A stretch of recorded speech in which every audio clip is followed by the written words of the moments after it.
여야 간 예산안 합의로 예산 정국이 사실상 끝났습니다. 예산 정국 내내 예산은 보이지 않았습니다. 김건희 리스크와 각종 신당설이 예산을 압도해버렸기 때문입니다. 예산에 대한 관심은 이제 더 옅어지겠지만 김건희와 신당은 앞으로도 상당 기간 정치권의 핵심 이슈 자리를 굳게 지킬 것으로 보입니다. 특히 다음 주 목요일인 12월 28일 김건희 특검법 국회 통과가 유력하고 다음 주 수요일인 12월 27일 이준석 전 대표의 국민의힘 탈당이 예고돼 있습니다. 정치의 판을 뒤흔들 수 있는 중대 변곡점이 일주일 앞으로 다가와 있는 상황입니다. 늘 한 발 앞서서 전국을 분석하고 전망해온 디톡스가 오늘도 한 발 앞서 가보겠습니다. 스픽스가 마련한 여의도 정치보건 프로젝트 박지원 전 국정원장, 이준석 전 국민의힘 대표와 함께합니다. 어서 오십시오. 자, 출판 기념회 많이 모였더라고요. 얼마나 모였습니까? 한 5천 명 모였는데요. 5천 명이요? 예. 네. 연합뉴스에서 그렇게 보도했더라고요. 주최 측 추사는 아니고요? 저도 그렇게 보고. 네. 그런데 어떻게 됐든 강풍주의보 때문에 이 완도의 섬, 진도의 섬에서는 이준석 대표가 그쪽 많이 가봤으니까 못 나왔어요. 그래서 제가 그 주민들한테 전화를 연결해가지고 내가 다리 전문가다. 진도대교, 목포대교, 천서대교를 내가 놓은 사람인데 필요하다. 오히려 더 굉장히 호응이 좋더라고요. 이런 방송에서 공약 말해도 되는 건가요? 네, 괜찮습니다. 아, 그렇군요. 네. 이 대표님 11월 네. 말쯤에 대구에서 네. 이제 정치 토크쇼 네. 했잖아요. 그때보다 더 많이 모인 것 같아요. 저희는 뭐 어차피 문자 그냥 돌리고 3일 전에 예고한 거니까요. 그냥 게릴라성이 좀 강했다 이렇게 보면 될 것 같고, 그리고 원래 조금 지역으로 가면 갈수록 모이기가 좀 수월한 것도 있긴 있습니다. 아, 근데 어쨌든 대단한 건 한 해남 인구 한 5만 되나요? 6만 5천. 6만 5천. 그러니까 모 수가 다르잖아요. 네. 그러니까 저는 대구라 그러면 그래도 한 240만 되는 도시인데 거기서 1,600명 이 정도랑 6만 명 중에서 5천 명 정도면 아니 완도 진도에서 다 나오시고. 예, 그래도 네. 그게 대단한 게 그러면 우선 술 마신 10%는 무덤 받으시는 거 아닙니까? 아니 서로 아니, 덕담만 하셔서 별로 재미가 없어요. 넘어가겠습니다. 네, 오늘 본격 토론 들어가 보겠습니다. 네. 첫 번째 주제 키워드는 한동훈입니다. 네. 영상 보시겠습니다.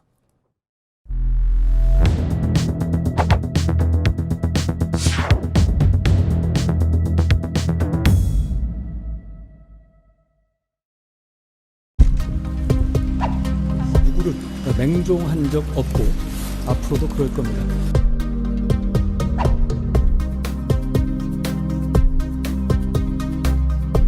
세상 모든 길은 처음에는 다 길이 아니었습니다. 많은 사람들이 같이 하면 길이 되는 거죠.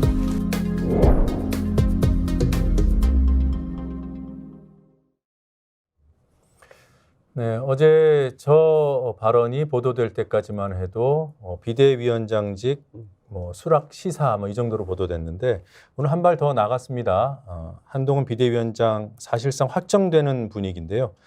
상임고문단 간담회가 오늘 있었고 거기서 이견이 거의 없었다고 합니다. 예상들 하셨죠? 예, 예상했습니다. 원래 상임 고문들 중에 보면요, 제가 다 아는 분들이지만은 민정당 때 활동하신 분들이 굉장히 많아요. 상임고문단에. 네, 우리 민정계, 민주계 이렇게 다 있잖아요. 예. 근데 민정계가 좀 많으십니다. 근데 이 민정계 분들은 권위에 대한 존중이 좀 세신 분들이에요. 그래서는 대통령이 정하셨는데 누가 감히 따르지 않느냐, 이런 마인드가 좀 있으신 분들이 많아서. 네. 예를 들어 저를 몰아내기 위한 대통령의 움직임이 시작됐을 때도 대통령이 정했는데 이런 방향이고, 약간 민주계 성향이 강한 분들은 야, 어떻게 대통령이 당대표 건데, 약간 이 차이가 좀 있었습니다. 예.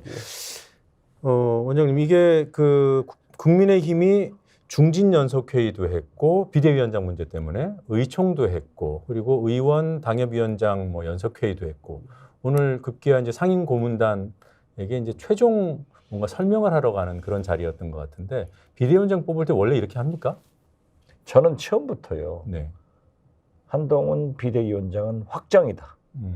그런데 국민의힘이 안 하던 짓을 한 거예요. 예. 절차적 민주주의를 거쳐보려고 지금 말씀하신 여러 회의를 했지만은 명령은 떨어졌고 복종과 줄잘서기의 DNA가 있는 곳에서 무슨 얘기가 있겠어요. 그런데 나 더 각오하는 예. 한동훈 장관이 탁 공갈을 치더라고요. 나는 선대위원장도 하지 않고 입당도 하지 않는다. 이게 말이 됩니까?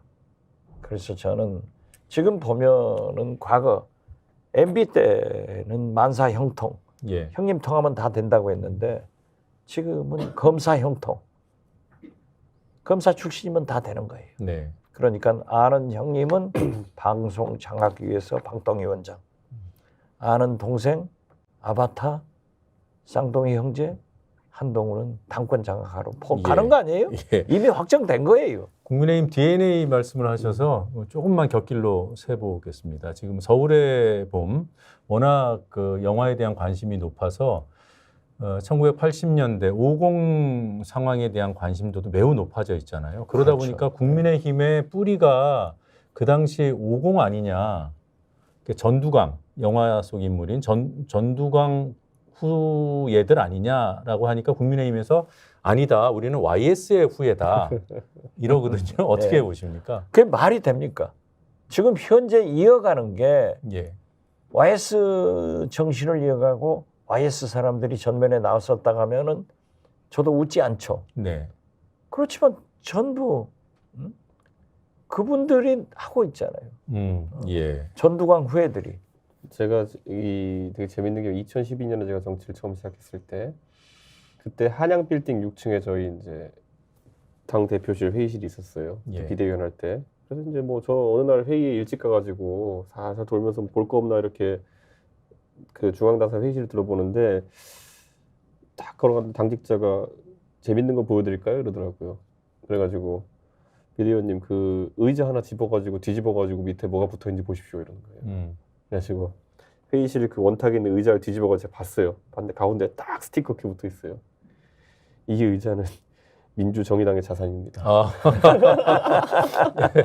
민정당, 민주정의당 오랜만에 들어봅니다. 민주정의당의 자산입니다. 이렇게 딱 붙어 있어요. 그래서 아 그렇구나. 이 의자 회의실에 우리가 매번 보면 나오는 원탁 의자가 민정당 거였구나 라는 생각을 하게 돼요. 근데 저는 이런 생각해요. 그 다음부터 우리가 쭉 보면서 김무성 대표 시절을 겪었고요. 네, 김무성 대표 시절에는 항상 김무성 대표가 중요시하게 생각했던 건 뭐냐면 우리는 YS 정신을 바탕으로 당을 운영하겠다. 네, 그래서 상향식 공천도 얘기하고 자유주의적 면모를 많이 드러내려고 했는데 박근혜 대통령이 이제 또 오시면서 그 박근혜 대통령이 주도하면서 또 그런 분이 약간 달라졌죠.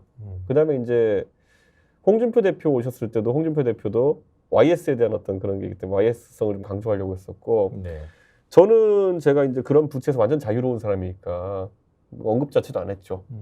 근데 이 부분이 이제 좀 당에 혼란을 주긴 하는데 예. 저는 민정계도 이제 더 이상 이제 현역 정치인이 없고요. 상임 고문 정도만 계시고 민주계도 없고요. 근데 많은 국민들이 지금 서울의 봄이랑 같이 얘기하는 거는 DNA는 뭐 계승이 안 됐지만 사람으로서는 당이 예전에는 군부에 지금에는 또 다른 권력인 검찰 권력에 굴복하는 모습을 보면서 그냥 평행 이론으로 달리는 거지. 예, 뭐 사람이 중간에 계승하고 이런 게 아니에요. 네. 그러니까 저는 이거는 굉장히 뼈아픈 지적이다 이렇게 봅니다. 예, 그러니까 군 하나에서 지금은 검찰 하나로 넘어온 거예요. 예, 그러니까 검사 형통이죠. 그래서 YS의 흔적은 찾아볼 수가 없어요. 예. 그러니까 국민의힘에서 아무리 우리는 YS를 계승하고 있다 하더라도 당을 운영하는 방식, 그 본질은 검찰 하나회라고 그렇죠. 규정할 수 있다. 그럼요. 네. 그리고 오늘 조금 전에 끝난 그 국민의힘 상임 고문단 간담회, 당 지도부하고 고문단하고 간담회를 하고 끝난 다음에 그러니까 비대위원장 한동훈 사실상 합의가 이루어진 이후에 기자들을 만났는데 상임 고문 중에 한 명인 유흥수 고문이 귀를 의심케 하는 발언을 한 가지 했습니다. 잠깐 듣고 오겠습니다. 여러분들 임진왜란 때 이순신 장군이 마지막에 등판했죠. 그때 배 12척이 남았어. 그래도 이순신 장군은 배 12척이 남았다 해가지고 그걸 이끌고 임진왜란에서 승리를 했잖아요. 지금 우리 국민의힘 당의 상황이 배 12축이 남아있는 상황과 같아. 그런 식으로 등판해서 승리로 이끌어 나가야지. 선거가 지고 난 뒤에는 뭐 아껴서 뭘 해. 아무 소용도 없는 것 아니냐. 아니, 전 비유가 좀 이상한 느꼈는데 이용수 고문님 뭐 잘 알고 전 잘해주시는 분이지만은 분명히 작년까지는 대선 지선 이기고 있었고, 근데 제가 굳이 비유를 하자면 임진왜란을 비유하자면은 선조거든요 지금 대통령께서. 윤 대통령이. 네, 이건 뭐 해가지고 다 내쫓고 이제 원균한테 맡겨가지고 갔더니만은 7천량에서 다 털어먹고 이제 12개 남은 거잖아요. 근데 다시 팀 원균이 해야 된다는 약간 팀 선조 원균이 해야 된다는 그런 주장인 건데 어떻게 갑자기 이게 이순신으로 둔갑하는지 이게 보는, 그러니까 제가 항상 얘기하는 시각부터가 약간 달라요. 지금은 아무리 봐도 멀쩡한, 그러니까 대선 지선 이기던 당을 3연승 하던 당을 지금 선조하고 싶은 대로 하다가 지금 나락간 거거든요. 네. 유용수 전 외통위원장이에요. 외교위원장이고 얼마 전까지 박근혜 정권 때 주일대사 하신 분 아니에요? 예, 맞습니다. 맞아요. 주일대사가 마지막 그 네, 공직이더라고요. 일본통이고 네. 심지어 김대중 대통령이 김대중 오부치 선언할 때 같이 일본에 가서 역할을 해주신 분이에요. 예, 일본 통이라서. 네, 네. 굉장히 합리적인 분인데 제 양반이 나이 드셔서 저런 얘기를 하실까? 그 50 때는 이런 직함이 있더라고요. 1980년부터 치안본부장을 했고요. 네, 그렇죠. 1980년이면은 바로 이제 신군부가 사실상 권력을 쥔 그 시기이고, 그 다음에 1984년에 청와대 정무수석, 그러니까 전두환 당시 대통령을 지근거리에서 보좌했던 인물이고요. 뭐 국회의원, 그러니까 민정당 국회의원으로 정계에 들어와서 뭐 교통부 차관 이랬던 분인데, 아무튼 지금은 유흥수 상임 고문이 이순신 관련 발언을 한 걸 가지고 지금 얘기를 하고 있습니다. 상임 고문단 저희 명단 보면 제일 젊은 분이 누구냐면은 그 김무성 대표님이에요. 네. 김무성 대표는 오늘 안 갔던 것 안 같은데. 오셨죠. 네. 그러니까 저 김무성 대표 입장에서는 저 분위기에 낄 수가 없죠. 네. 김무성 대표 입장에서는 김무성 대표, 저는 이렇게 생각해요. 제가 본 원로 중에서 김무성 대표만큼 때로는 제 관점을 봤을 때는 너무 강한 보수 성향을 띠는 거 아니냐는 느낌이 들기도 하는데, 네. 의외로 그분은 개인 걱정보다 보수 걱정 되게 많이 합니다. 예. 그러니까 김무성 대표가 어디 가서 자기 공천단을 떼쓰는 걸 본 적이 없어요, 첫째로. 두 번째로는 던지고 나간 적은 꽤 많아요. 예. 예전에 박근혜 대선 끝나고도 편지 한 장 써붙인 다음에 본인은 그만하겠다 이렇게 나가시고 나중에 재보궐로 들어오셨거든요. 예. 근데 저런 분이 오히려 사람이 아니라 조직에 충성하는 분인데, 요즘 김무성 대표 같은 분은 완전히 윤석열 대통령 눈밖에 나가지고 네. 아무 말도 안 하고 계시거든요. 혹시 이준전 신당 같이 합니까? 김무성 대표는 저한테도 좀 섭한 게 많으실 거예요.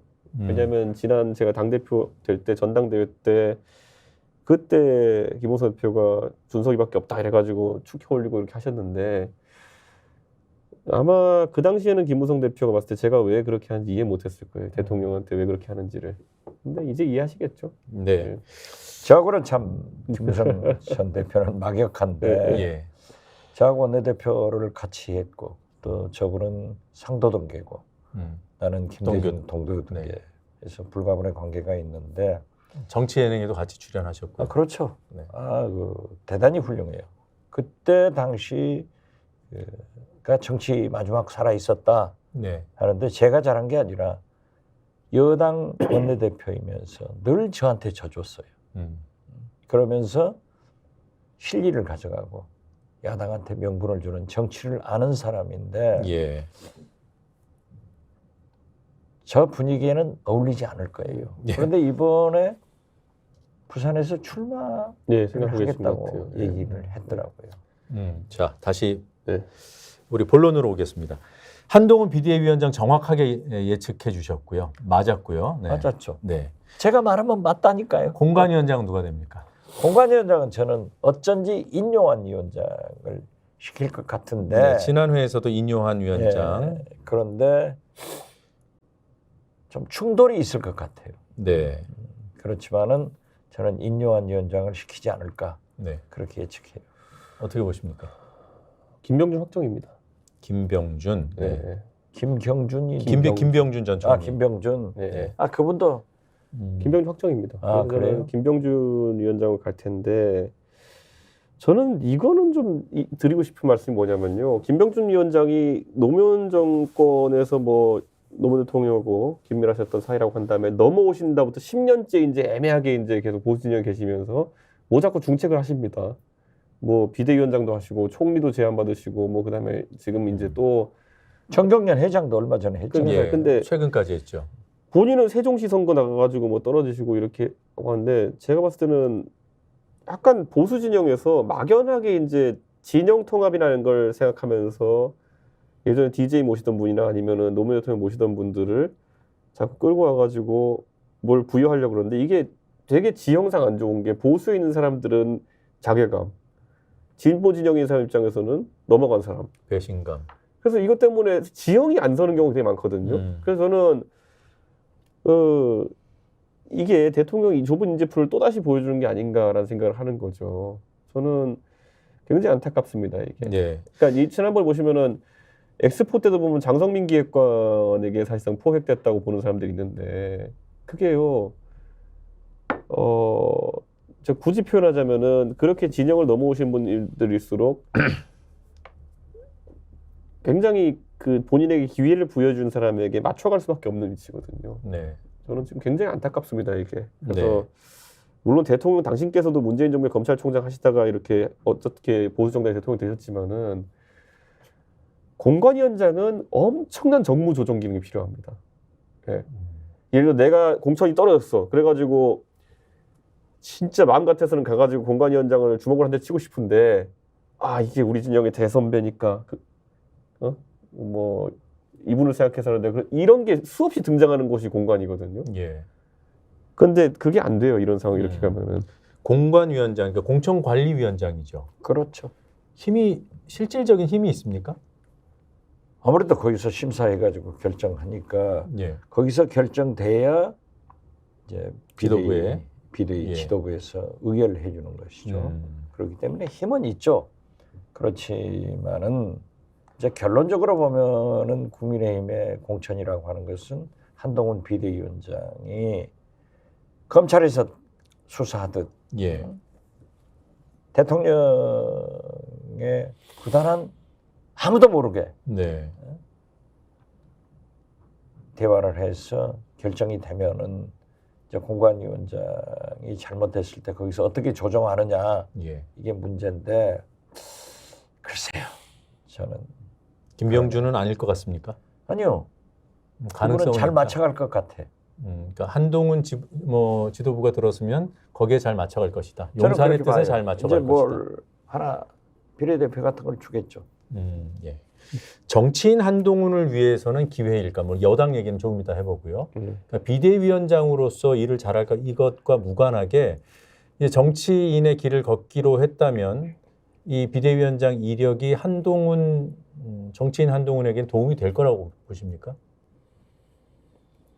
정치를 비대위원장으로 시작하는 사람은 잘 못 봤습니다. 그러니까 예를 들어 뭐 예전에 임명진 목사 같은 분들이 비대위원장 한번 하시고 이렇게 정치를 경험하시고 빠지신 경우 있어도 네. 상대적으로 젊은 사람이 정치를 시작하는 경로를 비대위원장 하는 경우는 없습니다. 그리고 역대 비대위원장을 보면은 예. 그래도 정치를 아는 사람은 성공을 했어요. 이제 박근혜, 예. 김종인. 김종인. 네. 그리고 전권을 이임받아서 하기 때문에 성공을 했는데 소위 한동훈 장관은 여의도 사투리 안 쓰고 5천만 국민의 표준말을 쓰겠다 했는데 서초동 사투리를 제일 많이 쓰는 분이 네. 아무리 검사 형통한다 하지만은 저는 어려울 것 같아요. 그러니까 이번 총선에서 뭔가 성과를 내지 못하면은 앞으로의 정치 행보에도 도움이 안 되는 거 아니겠습니까? 우선 민주당이나 야당이 볼 때처럼 윤석열 아바타, 네. 후계자, 동생 이게 되겠어요? 그리고 윤석열 대통령이 성공했다고 하면은 그 모델이 되겠죠. 네. 그렇지만 한동훈 비대위원장의 얼굴 위에 윤석열 대통령이 오버랩되는데 네. 국민들이 제2 검찰공화국을 바라지 않아요. 예. 그리고 이번 영화 서울범도 굉장한 영향을 주지만은 1월 10일에 개봉되는 기리회에서 김대중 네. 이것도 제 시사에서 보면은 엄청난 반응이 있을 거예요. 뭐 그런데 DJ의 인생 자체가 역경의 연속이었으니까. 그렇습니다. 네. 그리고 그 감독이 예. 87학번이래요. 그런데 그 아주 잘 풀어냈어요. 예. 알겠습니다. 그래서 여러 가지가 그렇고 거기에 또 이준석 신당 창당하죠.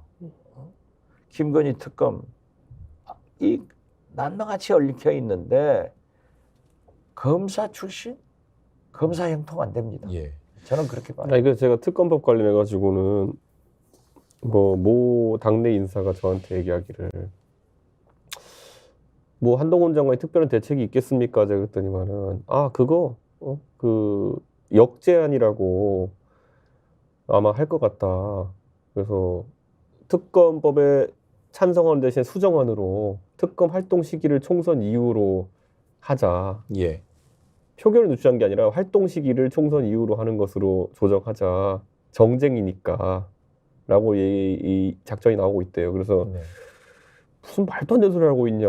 정쟁을 유발하기 때문에 특검 수사를 하지 말자고 주장하는 얘기를 하려고 그러면은 최소한 그러면 민주당에 대한 사정정국을 어떻게 하고 있는지를 돌아봐야 되는데 민주당은 사정정국 풀악셀 밟고 자기들 수사하려고 할 때는 정쟁을 유발하니까 수사를 하지 말자라고 하는 것은 그 자체로 메시지가 뭐 같으니까 하지 마라라고 제가 얘기했어요. 네. 그런데 그게 작전이라는 거예요, 지금. 그러니까 등장회가 처음으로 한다는 그거에 대한 멋있는 얘기가 정쟁을 유발하니까 특검은 수사를 총선 이후에 해야 됩니다라고 하면은 바로 나올 질문이 사정정국으로 민주당이 하는 건 뭐냐는데 이거 하나 예상 못하고 지금 이 불길로 달려드는 거예요. 예. 저도 똑같은 얘기를 네. 했는데요. 한동훈 장관이 제2의 6.29 선언, 네, 네. 노태우 후보의 직선제선언 같은 것을 한다는 거예요. 네. 그래서 특검은 받되 뭐 어떤 또 그렇지 않고 김건희 여사를 사전에 사과로 중전 나가게 패소인 시키듯이. 예, 그렇죠. 뭐 제2의 장희빈처럼 나가게 하는 그러면 그 눈물 나는 모습 뭐 여러 가지 것을 연출해서 국민 감성을 자극한다라고 예. 하는데 그걸 가지고 같은 것을 써먹는 거 아니에요. 국민은 훨씬 현명해요. 예. 그렇기 때문에 방금 이준석 대표가 차마 저는 얘기를 못한 걸 이준석 대표가 말씀하시는데 그러면 이재명도 하지 말고 민주당 하지 마라. 예. 그건 어떻게 돼요? 그렇게 합의가 안 되기도 하겠죠. 그것은 아니, 합의하면 야합이죠. 예. 그거는. 그거는 야합도 야합. 진짜 큰일 나는 얘기죠. 네. 이게 국민들이 용납하겠어요? 예. 그럼 모든 국민들의 죄, 범죄 수사를 다 선거끌 때까지 안 해야죠. 예. 재판도 안 하고. 일부 보수 언론, 보수라고 이제 지칭되는 이제 신문들이 뭐 김건희 여사를 사과로 내보내고 특검법은 총선 이후로 하고 이른바 코치들을 하고 있잖아요. 거기에 대한 한동훈 장관의 본인 생각인지 조율된 생각인지 어제 이제 처음 나왔단 말이에요. 잠깐 확인하고 오겠습니다. 무엇보다 다음 총선에서 민주당이 원하는 선전선동을 하기 좋게 시점을 특정해서 만들어진 악법입니다. 그런 악법은 결국 국민들의 정당한 선택권을 침해하는 문제가 있거든요. 기본적으로 그 내용들을 제가 보면은 일단은 이 몰카 공작이라는 건 맞잖아요. 그 몰카 공작의 당사자인 서울의 소리가 뭐 고발했던데요. 그럼 우리 시스템에 맞춰서 법과 원칙에 따라 수사가 진행돼서 처리될 거라고 생각합니다. 이게 좀 웃긴 게 뭐냐면 제가 이제 날짜를 정확히 기억해서 그런데 저 논리대로라면요. 박근혜 대통령 특검 자체도 그럼 특정한 시점에 맞춰가지고 수사가 진행됐다 볼 수도 있어요. 왜냐? 3월 9일에 박근혜 대통령 탄핵되고요. 3월 네. 31일에 박근혜 대통령 구속됩니다. 5월 9일 대선이었습니다. 그 수사를 하는 것 자체가 아무리 탄핵 정국이라 하더라도 다음 대선에 영향을 끼치는 수사죠. 그러니까 예. 이거는 저는 오히려 정반대 생각을 할 줄 알았거든요. 수사라는 거는 정치 일정과 관계없이 무난하게 이루어져야 되는 것이다가 소위 말하는 박영수, 윤석열, 한동훈 특검팀의 입장이었어야 된다 보거든요. 예. 그런데 그 문재인 대통령 당선된 대선 자체가 아까 말씀드린 일정이거든요. 3월 31일에 박 대통령 감옥 네. 들어가시고 5월 9일 날 대선이고 계속 박 대통령 수사받는 거 나오고 그럼 대선에 영향 줬지 않겠어요? 예. 그러니까 그 당시 특검팀의 일원으로서 모순입니다. 저거는. 아무리 윤석열 아바타라고 하지만은 국민의 70여 프로가 김건희 특검을 원하고 있습니다. 예. 또 저분이 비대위원장을 해서 정치 일선으로 나오려고 하는 사람이 국민을 저렇게 무시하는 악법? 이것도 문제지만은 자, 몰카 보세요. 네. 이게 몰카 공작? 만약에 몰카에 유해 물질이 있어서 김건희 여사가 신변 이상이 있었다 하면 나라가 무너집니다. 예. 이런 것을 저렇게 억지 소리로 하고 건방진 소리로 하고 파렴치하게 얘기를 하면은 저런 것 때문에 예. 저분이 비대위원장 되는 것을 민주당에는 웰컴 투 동막골 할 거예요. 예. 아니 그리고 그 몰카도 전 이렇게 보는 게 JTBC가 처음에 박근혜 대통령 때 태블릿 보도를 한 다음에 그 두 번째로 그럼 그 다음에 시각적으로 사람들한테 충격을 준 게 뭐였냐면은 최순실 씨가 어떤 사람이냐 궁금해하던 찰나에 소위 의상실이라는 곳에 몰카를 숨겨놓고 그 이영선 행정관이 그 핸드폰 닦아서 주고 이런 모습 보면서 야, 저 사람은 사인이 무슨 저렇게 권력자처럼 행세하는 거야 이러면서 최순실 씨에 대해 가지고 여러 가지 의혹이 이제 불거진 거거든요. 예. 그럼 그때 그게 몰카였다고 누가 지적했나요? 그러니까 저는 그 의상실 몰카가 얼마나 그 전국에서 중요한 자료였는데요. 예. 물론 그거는 보수 언론 쪽에서 나왔지만은 TV조선에서 했죠. 그래서 저는 이런 겁니다.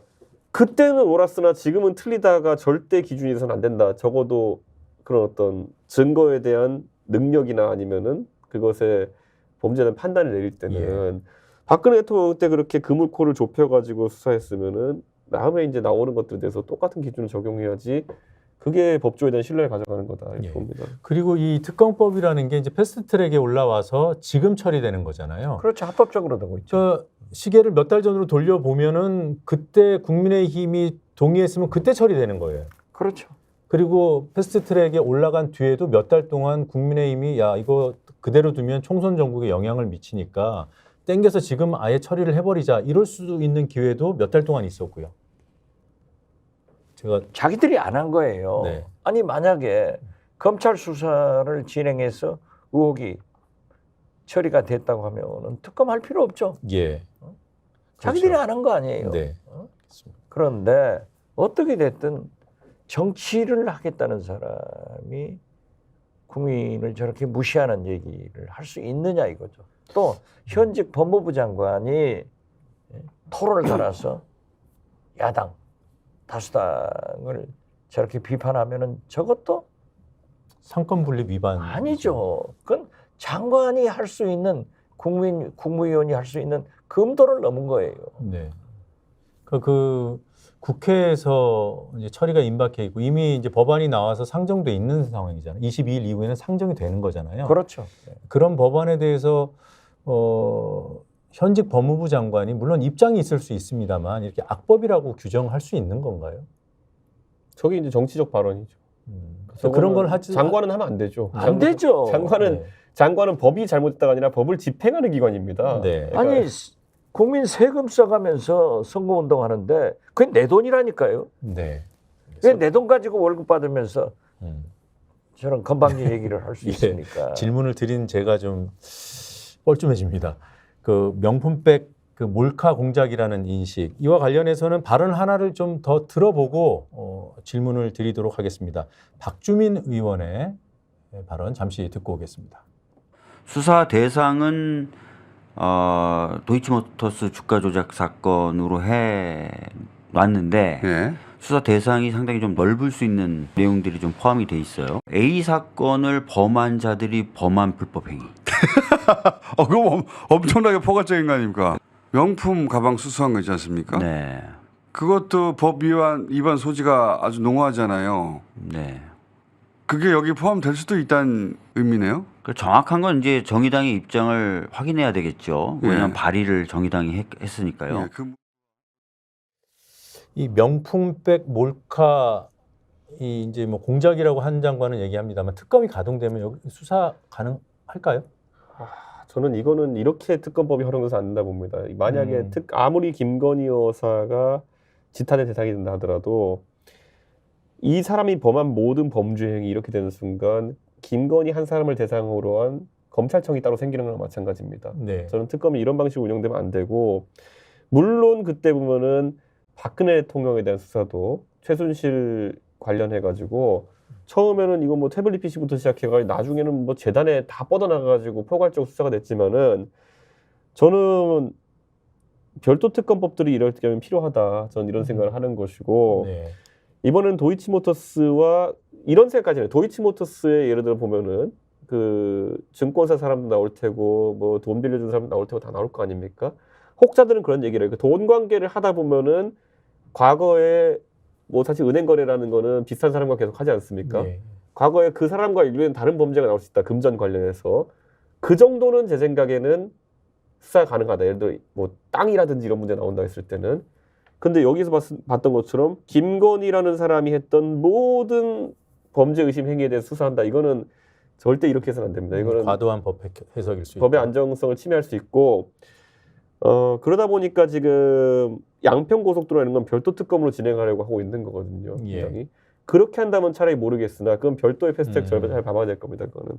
네. 어떻게 보십니까? 저도 그렇게 봐요. 왜냐하면 우리가 법무부 장관한테 검찰총장한테 늘 법사위에서 별건 수사하지 마라. 예. 그런데 지금 송영길 전 대표가 구속됐지만은 송영길 전 대표도 전당대에서 돈 쓰던 걸 조사하다가 예. 거기에서 목사연 연구소 네. 그 돈이 들어온 것이 그걸 이제 커졌단 말이에요. 사실상 보면 그건 별건이에요. 네. 그렇기 때문에 저는 특검법 범위 내에서 하는 것이 국민들한테 옳은 일이지 네. 모든 범죄를 다 턴다고 하면은 그건 법정신에도 어긋나고 네. 민주당이 주장하는 민주적 법정신이 아니다. 저는 예. 그렇게 봐요. 필요하면 별도의 특검법을 그렇죠. 발의하면 네. 될 것이다. 그리고 그 별도의 특검법을 하기 전에 저는 항상 이렇게 써요. 특별검사는 진짜 특별검사가 돼야 되는 것이고요. 아무리 민주당이 의회 권력이 있다 해도 절차에 안 맞는 특검을 남발하게 되면은 사실상 검찰과 특검이 싸우는 그런 국면을 만들게 되는 거거든요. 지금 도이치모터스는 수사가 일단락 됐는데 그것이 미진하다는 국민적 여론이 있기 때문에 추진하는 것이고 예. 저는 명품백 관련해 가지고 지금 검찰이 수사 시작한다고 했습니다. 그러면은 이것이 만약에 많은 국민들은 그 수수 행위를 가리키고 있는데 몰카 범죄자들 결론 나면은 그럼 국민적으로 또 자연스럽게 여론이 생길 거예요. 예. 아니 어떻게 수사를 이렇게 하랬더니 이렇게 막 거꾸로 하냐 이렇게 될 수 있어. 그럴 때 나오는 게 특검이 돼야 되는 것이고 지금 검찰이 어떻게 운영되는지는 검찰이라는 조직이 누적해 가고 있는 겁니다. 평가를. 그 잘못한 수사가 있을 때 특검에 대한 수요가 생기는 거지 특검의 예. 상설화는 저는 되게 위험하다 이렇게 생각합니다. 예. 자, 한동훈 장관 얘기를 쭉 해왔는데 한 가지만 더 짚어보겠습니다. 한동훈 장관의 화법. 이 뭐 정치인의 화법이 개성적일 수 있죠. 다 개성이 있고 있기 마련인데 유독 뭐 빈정거린다, 깐족거린다 이런 표현까지 나옵니다. 실제로 그런지 한번 영상을 보고 시청자 여러분들도 판단을 해보시고 두 분께도 질문을 드려보겠습니다. 기자님도 저번에 말씀하셨지만 민주당이 저한테 꼭 그러고 물어보라고 시키고 다닌다고 그러던데요. 여러 군데다가 공개적으로. 그런데 저는 이걸 물어보면 제가 왜 곤란할 거라고 생각하는지 잘 모르겠습니다. 민주당이야말로 자기들이 이재명 대표 옹호하는데 바쁘니까 저도 그럴 것 같다고 생각하는데요. 그거는 다른 사람들 다 그럴 거라고 생각하는 거고요. 마지막 상임이신가 아니면 다음 주가 마지막 상임이신가 궁금해하는데. 그냥 의원님 혼자 궁금해하시면 될 것 같아요. 네.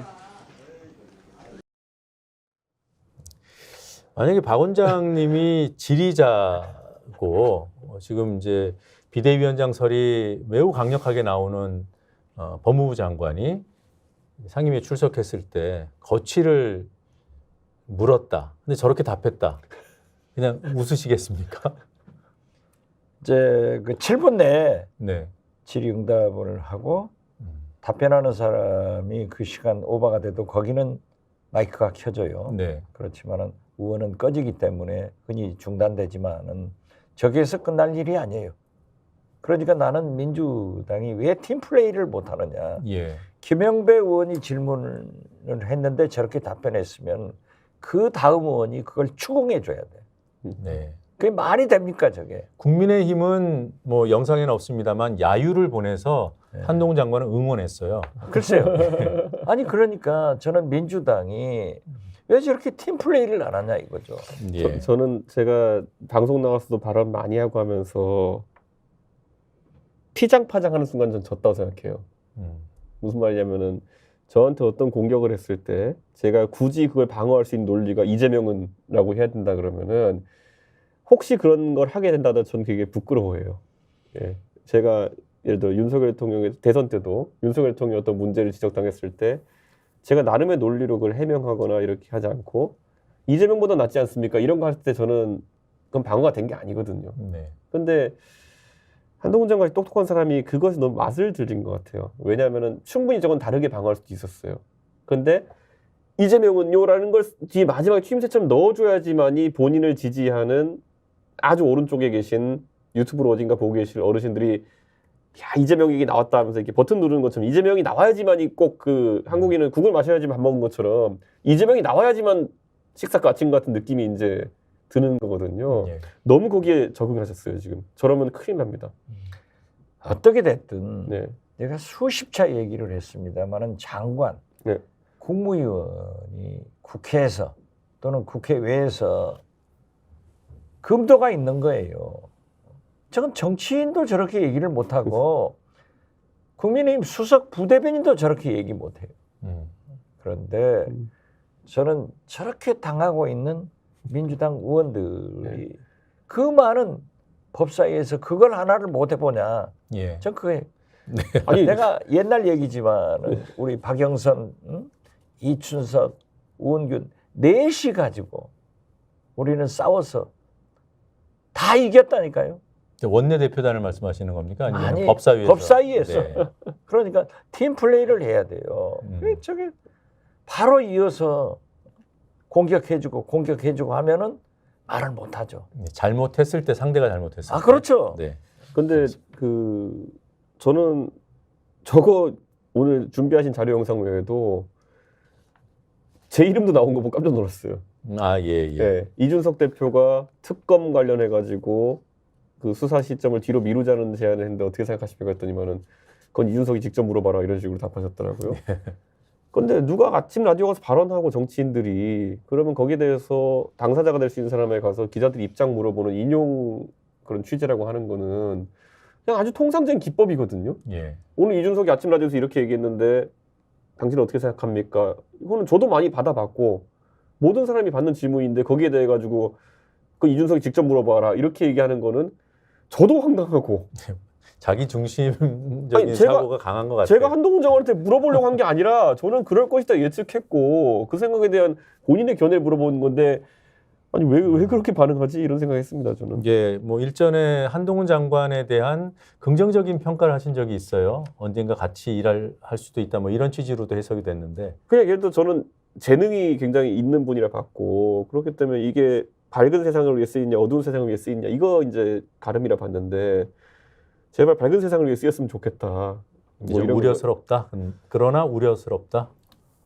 아니 첫 단추는 되게 이상해요 제가 봤을 때 이거는 밝고 어두운 거 둘째치고 약간 그 농구할 때 보면 반칙된 테크니컬 파울 이런 거 있잖아요. 예. 그러니까 약간 테크니컬 파울 같은 약간 느낌이라 가지고 기자들이 다 열받았어요. 왜냐하면 저기에 사실 제가 이거 하나 말씀드릴게요. 이거를 그 보시는 분들은 이상한 점 못 느끼셨을 텐데 국회에서 보통 당 대표가 백브리핑을 한 장소는 저기가 아닙니다. 예. 저기는 국빈이나 외빈이 방문하거나 이랬을 때 계단을 올라오면서 본회의장 위로 계단을 올라오면서 거기 서가지고 하는 겁니다. 보통은 저기에 설 일이 만들어지지 않아요. 네. 저것부터 그림이 좀 이상했습니다. 보통 당대표는 자기 대표실 앞이나 이런 데서 백브리핑 하거든요. 네. 그러니까 저거는 기자들이 거기 대기하고 있었다는 건 사전 공지를 한 거거든요. 여기 앞에 서서 백브리핑 받을 테니까 대기하고 있으세요. 장소도 잘못 골랐고요. 그리고 저기에 그러면은 다 기다리고 있던 사람들은 여당 팀 기자들입니다. 예. 정치부 여당 팀 여당 취재원을 취재하는 기자들인데 거기다 넣고 민주당에서 당신들 질문 사주 받았냐고 하는 거는 굉장한 모욕입니다. 진짜 좀 이해가 안 가는데 아니 도대체 어떤 분이 뭐 코치를 했는지 모르겠지만 그러니까 제가 어제 기자들한테 연락 되게 많이 받았는데 자기들 당황스러워가지고 예. 예, 놀랐다고 합니다. 그 장소에서 이제 기자들을 만나잖아요. 조금 전에 보신 영상에는 그 음성은 담기지 않았는데 첫 마디가 그거예요. 많이 기자들 많이 오셨네요. 네, 이제 질문하세요. 예, 어떻게 들으면 많이들 모였구나. 뭐 이렇게 오해될 수도 있는데 그런 발언을 이렇게 거침없습니다. 네. 당황스럽습니다. 지금. 네. 자, 주제 넘기겠습니다. 두 번째 주제로 넘어가 보겠습니다.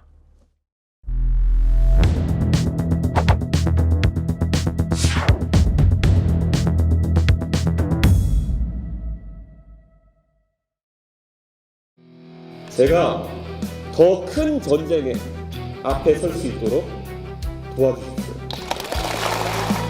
12월 27일에는 탈당을 하시는 겁니까? 그렇죠. 탈당한 직후부터 창당할 겁니다. 민주당에서 김건희 특검법 추진하는 것 관련해서 입장이 있으십니까? 다음 총선에서 민주당이 원하는 선전선동을 할 수 하기 좋게 시점을 특정해서 만들어진 악법입니다. 28일 날 본회의가 열리면 국회법에 따라 자동적으로 상정되게 돼 있고요. 그러니까 민주당만으로 된다는 거 예, 아닙니까? 물론 됩니다.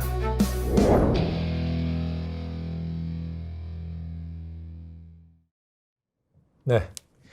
아니, 제가 먼저 하나 더 직접적으로 네. 물어볼게요. 제가 요즘 네. 가장 많이 기자들로부터 정치에 관심 있는 사람들 또 방송에 나가면 물어보는 게 진짜 이준석 대표가 탈당해서 신당 창당하느냐. 절대 자기들이 볼 때는 돌아간다는 거예요. 윤석열 품에 다시 안길 것 같다라고 해서 저는 장을 지져도 네. 안 간다. 신당 창당한다. 그런데 저렇게 사실상 탈당 선언했으면 갈 리는 없네요. 탑스파이. 탑스파이. 탑스파이. 정보력으로 탑스파이. 근데 예. 아니 그러니까 민주당에 계신 분들이 오히려 그런 얘기를 많이 하세요. 저한테도. 왜 많이 해요? 왜냐하면 네. 자기들이 봤을 때는 트라우마가 있는 거죠.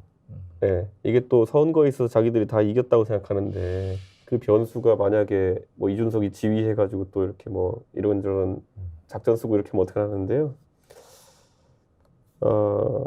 그냥 이렇게 말씀드릴까요? 이기고 지는 거는 모르겠으나 제가 만약 그렇게 한다 하더라도 결론적으로 그럴 마음이 안 서는 게 가장 큰 문제예요. 예. 그러면 네. 유승민 네. 전 의원도 함께 탈당하십니까? 그날은 아닐 겁니다. 네. 그러나 언젠가는 함께 간다. 저는 그것까지 제가 제 입으로 얘기하지 않겠습니다만은 네. 저는 이렇게 생각해요. 27일로 이제 탈당 시점을 잡은 거에 대해 가지고 많은 분들은 아니 마음이 정했으면 미리 움직일 수 있는 거 아니냐 그러는데 보시면 나오잖아요. 제가 예고한 27일에 한 달 전쯤부터 이낙연 대표가 갑자기 아무도 안 물어봤는데 먼저 치고 나오시잖아요. 그런 것처럼 장이 설 때 이제 소위 말하는 보부상들이 이제 하나씩 물건을 들고 나타나는 겁니다. 예. 장이 안 섰을 때 나 혼자 장에 가가지고 좌판 펼쳐봐야 손님도 안 오고 다른 보부상도 안 오고 하기 때문에 장이 펼쳐진 시점은 12월 말 1초, 1중순까지가 아마 장이 펼쳐질 거다. 네. 이렇게 됩니다. 그 탈당 시점을 예고한 것을 두고 지금 이 대표 스스로 말씀하셨지만 왜 결심했으면 나가지 왜 안 나가? 여기에 대한 이전에 그런 어떤 전략적인 사고가 있었다는 거군요. 당연하죠. 그렇죠? 제가 이래봬도 제가 신당은 2번 경험해봤습니다. 바른 정당과 새로운 모수당을 뭐 제 의지로 창당은 아니지만 그때는 경험해봤기 어떻습니까? 때문에 먼저 경험하신 분 입장에서 제가 해봤는데라는 얘기 하잖아요. 내가 해봤는데 잘 하는 것 같아요. 그래요. 네. 탈당할 때 어떤 예. 경우에 또 다시 품에 돌아가지 마세요. 그 품으로. 관련해서 이 질문을 드리겠습니다. 저는 뭐 같이 이렇게 프로그램 진행해서 그런 측면도 있습니다만 조금 더 네. 표정을 보면서 답을 듣기 네, 때문에 네. 탈당의 그 의지는 이미 굳어져 있다라고 네. 판단을 했고 신당으로 갈 것이다. 근데 계속 남는 의문은 하나 있어요. 네. 신당을 창당해서 이제 새가 형성이 되면 국민의힘을 뭐라고 할까요? 다시 접수를 한다고 해야 될까요? 뭐 합당을 한다든가 그건- 실질적인 접수인데 합당의 형식을 취한다든가 이럴 수는 있습니까? 나중에 가지고 그런 정치적 판단하는 거는 워낙 그 뭐라 될까요? 변수가 많기 때문에 예측이 불가능하고요. 네. 이번 총선에서 그런 결과가 나오진 않을 거라 봅니다. 예를 들어 덩어리가 한쪽이 더 커져가지고 흡수한다는 이런 결과라기보다는 저는 이번 총선 다음은 지방선거입니다. 그러면 저는 이번 총선에서 유의미한 덩어리 이루어가지고 예를 들어 교섭단체 이상을 이루게 되면은 그러면은 지방선거를 2년 동안 체계적인 준비를 할 수 있습니다. 네. 그럼 거기서 어떻게 하면은 진짜 구의원, 시의원 단위까지 정책 저변을 넓힐 수 있냐. 그 다음 판은 대선이고요. 그 다음 목표는 저는 총선 끝난 다음에 만약 교섭단체 이상이면은 더 재밌는 게 새로운 판 짜고 지방선거 준비하는 건데 왜 정계 개편에 제가 관심을 갖겠습니까? 그러니까 저는 오히려 그거는 관심사 바뀌다. 저는 네. 지금 제 목표는 교섭단체 이상으로 가가지고 충분한 정당의 어쨌든 그 규모 역량을 갖춘 다음에 네. 하고 싶었던 거 해야죠. 국민의힘의 의석수는 예상을 하셨어요. 네. 80석 네. 수준이라고. 이준석 신당은 어느 정도로 목표로 하고 있습니까?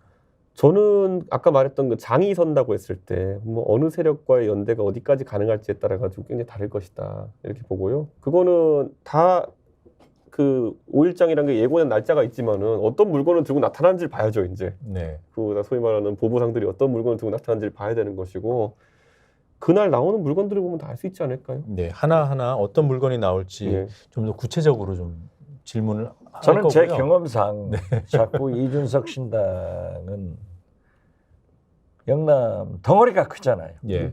제가 안철수 신당 저랑 한때 호남은 30석이었어요. 네. 여기에서 뭉쳐가지고 38석을 만들어냈는데 저는 커진다니까요. 저기는. 50석 이상으로 커진다. 한동훈 비대위원장, 윤석열 대통령의 공천 학살, 김건희 특검 이런 게 있기 때문에 저는 상당히 커져서 50석 내외 한다니까요. 예, 알겠습니다. 탈당할 때 27일 탈당할 때 당일 같이 탈당하는 분들이 계신가요? 그거는 저희가 논의 중입니다. 예를 들어 지금 뭐 같이 탈당하려면 할 수 있는 사람도 있지만은 순차 탈당을 할지 아니면은 그 동반 탈당을 할지. 그건 아직 정해지지 않았다. 현역 포함돼 의원 있어요. 중에서 그거에 대해서는 복잡해서 제가 말씀을 나중에 네. 방송 끝나고 드릴게요. 근데 지금 시점에 뭔가를 예고하면은 엄청난 취재가 들어갑니다. 예. 그래가지고 아무튼 비례의원이 미리 탈당하기는 현실적으로 어려울 거 아니에요. 의석수를 유지하는 것, 실질적인 의원을 유지하는 것이 중요하다. 이렇게 보지 않나요? 그거에 대해서도 많은 얘기가 있는데요. 이미 정해진 건 있는데 제가 미리 예고하지 않겠습니다. 허은하 의원 같이 탈당 안 하는 거죠? 제가 미리 답안드리겠습니다. 네, 알겠습니다. 저는 비례대표로 국회의원에 들어갔는데 네. 김대중 총재께서 탈당을 하는 거예요. 그렇기 때문에 나는 민주당 대변인을 했단 말이에요. 네. 그래서 같이 탈당을 해서 의원직을 버렸어요. 그리고 국민의힘 김대중 신당의 국민회의. 대변인을 맡았는데 저는 좀 의원들이 신당에 가려면 깨끗하게 가는 게 좋다. 네. 그 뭐 몇 개월 국회의원 더 하려고 이런 것은 좀 우리 정치 풍토에 안 맞는다. 저는 그렇게 생각해요. 이 조언에 대해서 어떻게 생각하십니까? 뭐 모든 걸 알고 이미 판단했습니다. 그거에 대해서. 네, 그렇기 때문에 그거는 그냥 27일 날 공개될 거로 봅니다. 네, 알겠습니다. 유승민 대표 같이 탈당 안 한다라는 말씀을 아까 하셨는데 네. 접촉은 했나요? 그거에 대해서 제가 스무고개식으로 안 하겠다고 했기 때문에 그런데 이것도, 유승민 네. 의원 같은 경우에도 고민이 많은 시기입니다. 전에는 접촉을 안 하셨다 그랬는데 오늘은 답을 안 하신다고. 네. 김종인 대표가 신당에서 어떤 역할을 하십니까? 아니면 조언자로만 남습니까? 김정인 대표는 신당에서 뭐 당직을 하거나 이러진 않으실 거고요. 대신 원로로서 이제 여러 가지 이야기들하고 특히 김종인 대표는 신당 그 내부보다는 제3지대 또는 신당을 하는 사람들 간의 거중 조정을 아마 하시는 역할을 하려고 하시지 않을까 뭐 그런 생각이고 저는 김종인 위원장이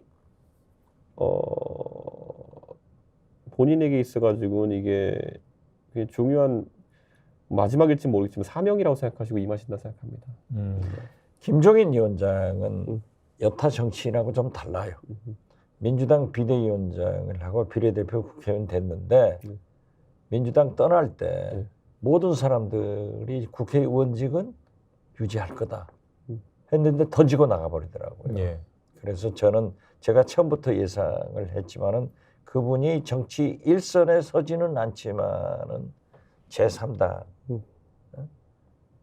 그러한 것의 갓파더 역할을 할 거다. 예. 그 뉴욕의 마피아들이 파이브 패밀리가 있는데 갓파더. 왜 하필 아니 저쪽이랍니다. 그 국민의힘에서는 한동훈 장관을 이순신에 비유하는데 왜 김종인 대표는 갓파더가 마피아 나쁜 의미가 아니에요. 예. 그 저쪽에서는 한동훈 장관이 도저히 이순신이 아닌데 예. 그렇게 하니까 국민들이 비웃지. 그렇지만은 제가 말하는 갓파더는 좋은 거예요. 거중 조정자의 역할을 거중 한다. 조정자 역할을 하지 그분이 전면에 나서지는 않을 거다. 예. 저는 그렇게 봤어요. 이준석 그게 맞죠? 신당 뭐 그것까지는 맞는 것 같습니다. 예. 이준석 신당이 어느 정도까지 외연을 넓힐 수 있을까요? 박 원장님 전망이 필요합니다. 저는 보면은 제가 이렇게 계속 얘기하고 저도 밖에 나가서 또 방송하면서도 얘기했지만은 이준석 대표를 보면은 스펙트럼이 넓더라. 예. 그러니까 이제 신세대들이라 그런 이념적인 것에 구애를 받지 않더라 하는데 모르겠어요. 거기에 이제 유승민 네. 전 의원은 굉장히 보수. 제가 볼 때는 거의 극우에 가까울 정도로 보수인데 이걸 어떻게 조정해 나갈지 모르죠. 여러 차례 이 방송에서 그 얘기를 했기 때문에 유승민 대표가 들었을 거고 뭔가 입장이 바뀌었을 수도 있겠다 이런 생각을 해봐요. 지금 정치 환경이 바뀌면 정치는 거기에 따라 좀 변화할 가능성이 있지 않습니까? 근데 유승민 의원 입장에서는 지금 대선 하나 보고 하는 것이기 때문에 그렇죠. 본인의 대선까지의 입지 최적화를 위해서 어떤 것이 옳을까에 대해서 가장 고민이 많을 거예요. 네. 그러니까 이거는 뭐 신당이라고 하는 것이 대선을 치르기 좋은 플랫폼이다라는 생각이 들면 참여할 수 있는 것이고 아니다 내가 무슨 뭐 가서 지역구에서 한석 뺏어오기 위해서 내가 노력해야 되는 플랫폼이다 이렇게 생각하면은 또 매력적이지 않게 느낄 수 있는 것이고 그런 예. 상황이라고 보시면 됩니다. 그거는. 그렇기 때문에 저는 유승민 의원도 조금 더 스펙트럼을 넓게 갖는 것이 좋다. 저는 그런 의미에서 자꾸 얘기를 하는 거예요. 제가 광주 MBC에 가서 네, 유승민 의원하고 이렇게 토론을 해보니까 노란 봉투법에 대해서 아주 극렬하게 반대를 하더라고요. 그래서 내가 유 대표하고 오늘 그 문제를 가지고 저하고 얘기하면 내일 아침까지도 안 끝난다. 그러고 이제 끝났는데 예. 굉장히 강해요. 네.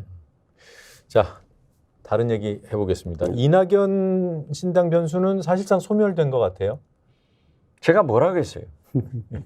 이낙연 전 대표는 성격적으로도 신당을 할 수 없는 사람이고 태생적으로도 안 된다. 누가 부추겼을까요? 저는 알고 있지만 얘기는 못 하겠어요. 아유, 얘기해 주시면 안 됩니까? 아니요. 너무들 숨기시는데. 이거. 아니.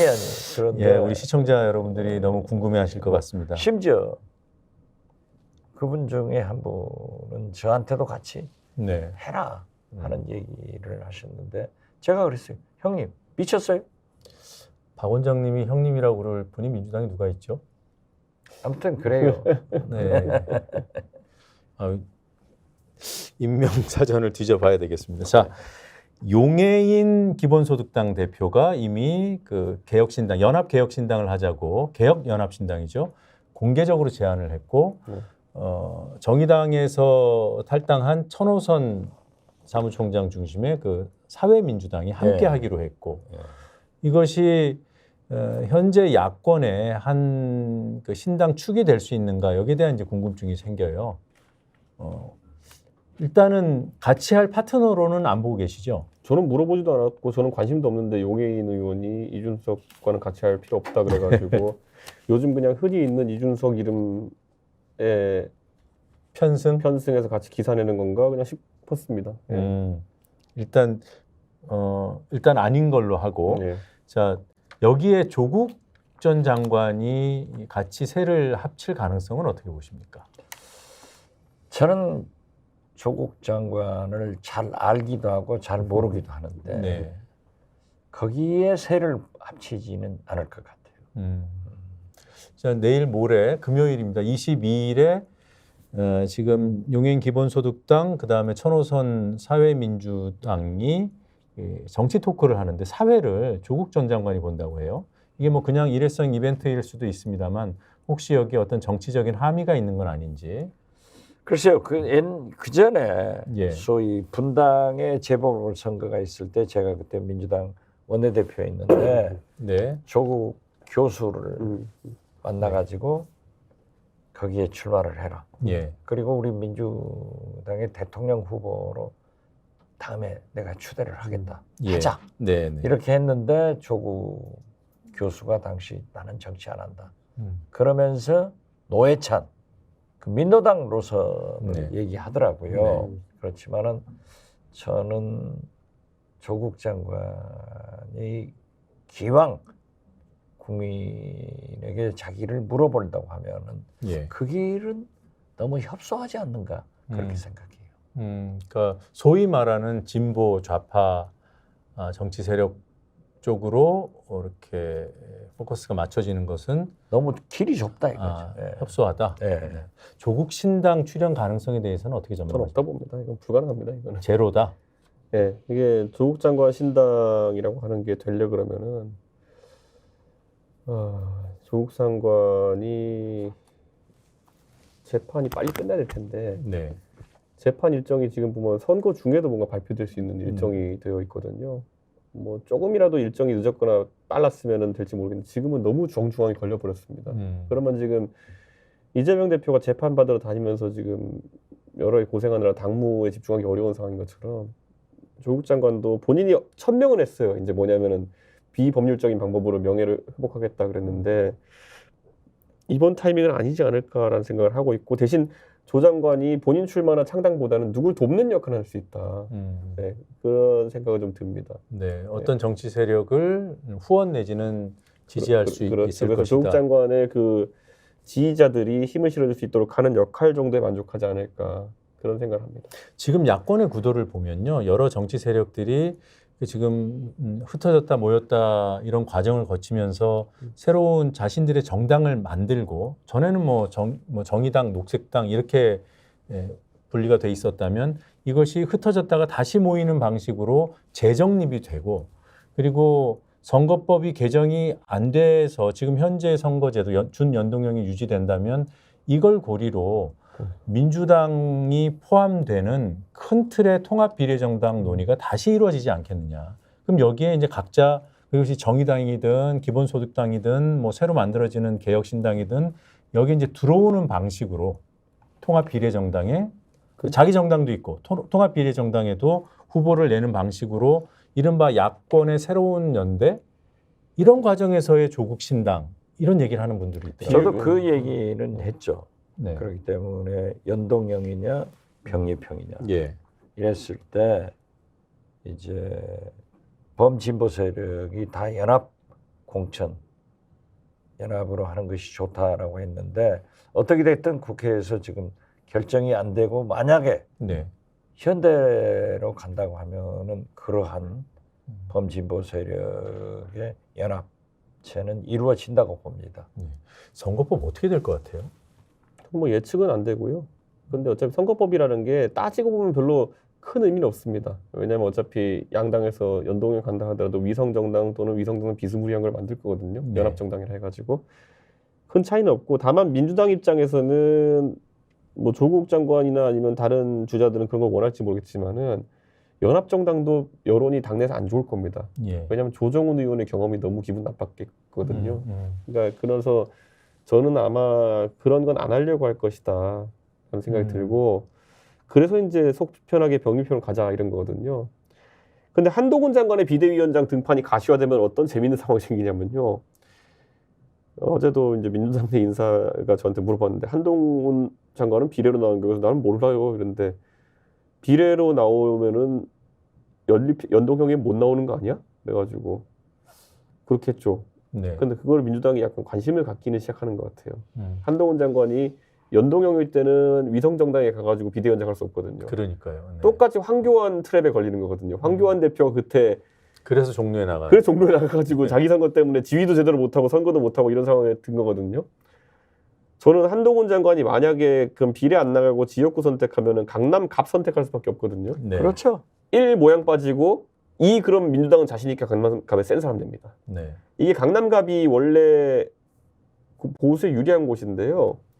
민주당이 그래도 맞춤형 후보를 내가지고 예를 들어 김성곤 의원 같은 분이 원래 계속 나왔어요. 근데 김성곤 의원님도 한 40% 가까운 득표를 했습니다. 네.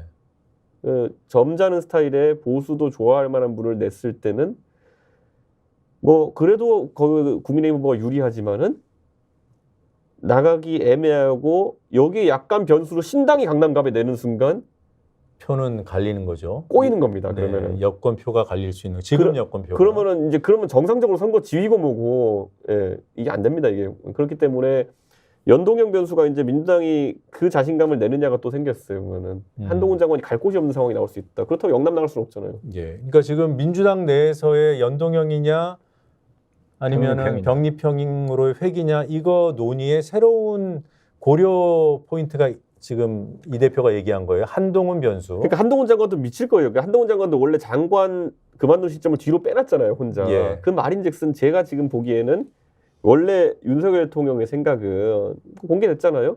김기현 대표가 울산 출마 정도만 안 하면은 대표직은 유지해달라. 이 말은 뭐냐면 나중에 한동훈 장관을 선대위원장 같은 거 투입하고 그러면 최대한 시점 늦춰가지고 선거법 결정된 다음에 해가지고 어떻게 해보려는 거였을 텐데 지금 먼저 한동훈 장관을 비대위원장 넣고 그다음에 선거법 결정하라 그러면 민주당 입장에서는 재밌는 변수가 생긴 거죠. 꽃놀이패일 수 있어요. 네. 연동형을 유지하는 것을 지금 민주당 지도부가 이제 꺼려하는 이유가 여러 다른 소수 정당에 뭐라 할까요? 원치 않은 이익을 줄 수도 있다. 뭐 이런 부분이고 뭐 민주당 규모를 더 키우고 싶겠다는 뭐 정당으로서의 당연한 욕심도 있을 것이고 그런데 한동훈 장관을 손발 묶는 기능이 오히려 연동형이 유리하다. 이렇게 보는 거잖아요. 그 기능만 봤을 때는 확실히 유리하고요. 왜냐면 황교안의 사례가 있으니까요. 네. 황교안 대표 진짜 그때 비례로 나가려면 당을 바꿔야 되는 거예요. 근데 비대위원장이 어떻게 당을 버립니까? 그러니까요. 그건 고민이죠. 그러니까 지금 우리 시청자 여러분들이 준연동형이라도 거대 정당이 일부의 비례 의석이 있지 않냐라고 생각하시는 분들이 있을 텐데 그거는 경과 규정이었고 선거법이 바뀌지 않으면은 이번 총선에서는 47석 전부 다 연동이 걸리는 거예요. 그렇죠. 50% 연동이. 그렇죠. 그러면은 민주당이나 국민의힘은 비례 의석 제로입니다. 제로죠. 네. 그러니까 이거 되게 좀 당황스러운 게 제가 1년 반 전부터 황교안 대표랑 비슷한 상황이 될 것 같다는 얘기했는데 모든 면에서 비슷하게 가고 있어요. 지금 만약 비대위원장 하면요. 네. 그러니까 이걸 회피하기 위해 선대위원장 하려고 했을 겁니다. 근데 비대위원장을 투입하는 순간 그대로 트랩입니다. 네. 이 방송은 듣고 최종 수락을 고민하고 있지 않을까라는 생각도 해보게 됩니다. 민주당 입장에서 병립형 회귀하냐 아니면은 욕을 먹더라도 위성정당과 비슷할 수 있는 통합이라는 명분을 내세워서 연동형을 유지하되 통합형 비례정당을 할 것인가? 어느 쪽이 욕을 덜 먹을까요? 민주당한테 얘기를 안 했지만 줄기차게 얘기하는 게 그 연합공천 하는 것도 좋고 네. 또 원내 교섭단체 구성 요건을 20석에서 네. 10석, 5석까지 구라파처럼 내리자. 네. 그러면 그 정도의 소수 의석들도 국회 운영에 반영되지 않느냐. 그래서 민주당은 지금 현재 얘기하는 걸 보면 병립형으로 가는 거 아니에요? 조금 기류가 바뀌었다라는 얘기들이 여기저기서 나오기는 해요. 그래서 모르겠어요. 저는 근데 여기서 이제 봤을 때는요. 근데 아까 한동훈 장관의 고민을 말씀드렸는데요. 저는 이재명 대표도 비슷한 고민이 있기 때문에 병립형 얘기가 자꾸 나오는 것이다. 왜냐면 이재명 대표도 개양 출마냐 아니면 뭐 비례 출마냐 얘기 있잖아요. 예. 근데 개양 출마는 본인 입장에서도 리스크가 있다 보는 겁니다. 왜냐하면 지난번에 보궐선거 할 때 윤영선이라는 지역 밀착형이지만 상대적으로 인지도가 떨어진 사람한테 꽤 따라잡혔거든요. 네. 그런데 그게 어떤 느낌인지를 너무 잘 기억하고 있을 거예요. 막 상대당의 당대표 이준석이 와서 맨날 자기 지역구에 돌아다니고 있고 그러면서 뭐 여론조사는 뭐 좋게 한 5% 이기는 걸로 나오지만은 안심할 수 없고 그래서 이재명 대표가 지난번에 사실 그 지방선거랑 같이 치렀기 때문에 지방선거 전국 지원 유세를 거의 못했어요. 예. 그렇기 때문에 이재명 대표 입장에서 이번에 속편하게 비례를 하고 선거는 신경 끄고 싶다는 생각도 할 거예요. 근데 본인이 그게 안 되면은 한동훈 장관이 잘 되고 안 되고 이제 본인이 그게 안 되면 본인도 짜증나겠죠. 그러니까 지금 특히 원희룡 장관은 지금 뭐라도 공을 세우기 해가지고 진짜 이재명 대표 스토킹할 기세거든요. 그러면은 굳이 그러면 개양이 아니면은 사실 수도권에서 더 편한 곳은 많지 않거든요. 예, 명분도 없고. 예. 아니 원희룡 장관이 개항으로 온다는데 이재명 대표가 비례로 도망칠 수는 없어요. 오히려 원희룡 장관의 그 입장 때문에라도 비례의 옵션은 약해졌다. 그렇죠. 네. 네, 오늘 토론을 요 정도로 마무리하겠습니다. 잠시 뒤에 디톡스로 돌아오겠습니다.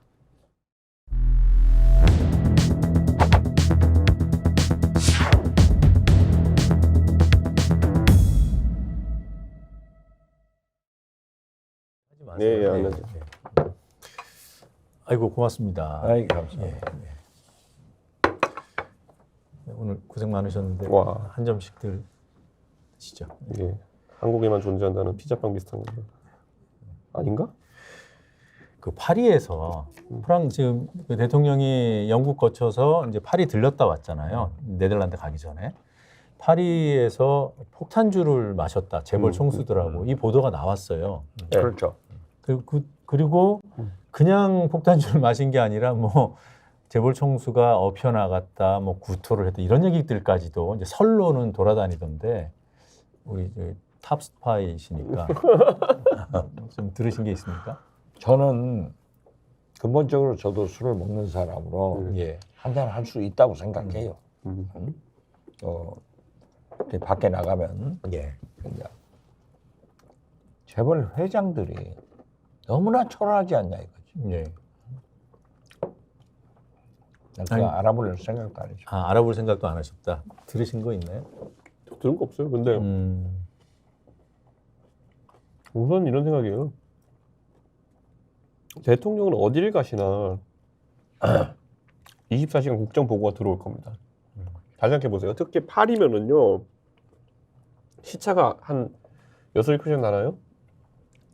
그쯤 되면은 한 8시간 시차 날 텐데 그러면은 술 드실 시간이 국내는 업무 시간입니다. 그러면요 아마 경제부처나 이런 데서는 계속 보고가 올라오고 있었을 거예요. 네. 네, 지금 뭐 이런 상황 내려서입니다. 계속 어차피 전산 보고 되니까요. 대통령께서 물론 오랜만에 사람들 안 보이는 데 가셔가지고 편하게 또 기업인들과 자리할 수 있었겠지만은 저는 제가 미국 출장 갔을 때 그랬어요. 제가 미국 출장 갔을 때 이제 당 대표로 출장 갔을 때 카톡으로 계속 당부해가지고 막 뭐 대표님 이건 뭐 대선 준비하는데 이렇게 해야 됩니까? 이렇게 해야 됩니까? 해가지고 이렇게 하세요. 이거 답변하고 내가 밤에 힘들어서 죽는 줄 알았거든요. 이게 시차가 뒤바뀌면 오히려 힘듭니다. 밤에. 그러니까 정상 외교하러 외국에 나가면은 대통령이 더 어렵다는 게 그 부분이라고 하더라고요. 시차가 그러니까 다르기 때문에. 굉장히 당 대표에게도 계속 뭐 시도당에서 보고 오고 하는 게 많은데 대통령이면 뭔 말 많겠어요. 예. 그래가지고 대표님 지난번에 말씀하신 현수막 시안 나왔습니다. 4개 중에 하나 골라주세요. 이런 게 계속 나오거든요. 그리고 그거를 또 제가 그날 바로 즉석에 답 안 해주면은 하루 기다려야 되는 거예요. 시차 때문에. 그렇기 때문에 시급한 사안이 많은데 만취를 하실 정도 여유가 있었다는 건 믿기지가 않아요. 이게 뭐 지난 얘기일 수도 있는데 네. 바이든 날리면 그 보도가 처음 나간 게 미국의 이제 심야였잖아요. 대통령실 입장이 나온 게 한참 걸렸단 말이에요. 그게 한국에서는 이미 터졌는데 시차 때문에 대통령실에서는 뭐 대통령께서 뭘 하셨는지 보고는 됐는지 그런 부분이 아직도 모호합니다. 아무튼 폭탄주 파티의 진실은 두 분은 모르시는 걸로. 네. 그리고 그 시청자 여러분들께도 얘기하기도 싫고요. 네, 알겠습니다. 한잔 먹을 수 있지 않냐. 그런데 그 재벌 회장들을 그렇게 초라하게 만들면은 뭐가 되겠어요? 그러니까 그 떡볶이 먹방 때문에 더 국민들께서 걱정이 커지신 것 같아요. 저는 그리고 최근에 알게 됐는데 그중 총수 일가 중에 일부는 현재 지금 재산 분쟁도 하고 있더라고요. 네, 최 회장 아니요. 말고도 최장동 LG도 그렇고. LG도 맞습니다. 네, LG도 그렇습니다. 근데 그거는 특히 이제 대통령께서 조심하셔야 될 것 같은 게 저는 사실 승계구도 아주 밀접하게 연관된 재산 분쟁들이더라고요. 예. 그런데 물론 뭐 현재 액팅 프레지던트니까 현재 일하고 있는 회장이기 때문에 하겠지만은 재벌 중에 벌써부터 누가 대통령 갖고 아니다가 리스크가 돌아요 정관계에. 네. 근데 그런 게 사실 보기 좋진 않거든요. 재벌 대할 때도 진짜 현안을 가지고 기업인데 애로사항을 듣고 이렇게 하는 건 누구나 다 이제 뭐 나쁘지 않게 보겠지만은 술로 친목을 다지는 건 좀 아니었으면 좋겠어요. 이게 우리나라 기업의 가장 고질적인 문제가 뭐냐면 술상무 끼고 가가지고 술 다 취해가지고 이제 그럼 하기로 하자 으쌰 이거를 없애기 위해 가지고 지금 계속 선진화되고 있는 건데 그런 건 아니었으면 좋겠습니다. 국가 예. 재벌과 기업인과 정치인의 만남이. 그런 게 없어졌어요. 윤석열 대통령만 본래 그렇게 검찰의 문화가 어떤 지청 뭐 어디 가면은 지방 가더라도 검사 새끼 검사는 식사 당번이야. 예. 이게 언론사에도 이 폭탄주 문화가 많았잖아요. 그 이렇게 뭐 10명, 20명 단체로 모여서 선배가 잔들면은 다 같이 채워서 한꺼번에 술 마시고 그게 제가 한참 기자 생활할 때도 기자 사회랑 검찰 사회가 거의 비슷한 문화다 이렇게 느꼈거든요. 근데 기자 사회는 이게 거의 없어졌어요. 없어졌어요. 이제 거의 없어졌습니다. 그냥 친한 사람들끼리 몇몇 이제 3, 4, 5 먹는 문화인데 검찰은 아직도 있다는 거예요. 그때 그게. 당시는 그게 왜냐면 기자들은 자기 돈으로 먹으라니까 이제 안 먹기 시작하는 거고. 폭탄주는 검찰은 특활비가 있고 그만 안 했습니다 저는. 폭탄주는 같이 마시고 같이 죽자. 네. 그러니까 돌아가면서 무조건 다 마시잖아요. 예. 지금은 안 먹고 싶으면 안 먹고 네. 그런 문화가 돼 있죠. 예. 결국 이제 저도 이제 제가 2011년부터 이제 정치를 하면서 저도 어릴 때부터 이제 언론인들과 간담회 많이 하고 그랬지만은 언론인들이 소위 옛날에 안 좋았던 무슨 막 용돈 받고 막 이랬던 일부 안 좋은 언론인들이 있었던 문화는 많이 근절되어 가거든요. 솔직히. 아니가 아니라 완전히 없어졌어요. 네. 완전히 없어졌는지는 의문입니다.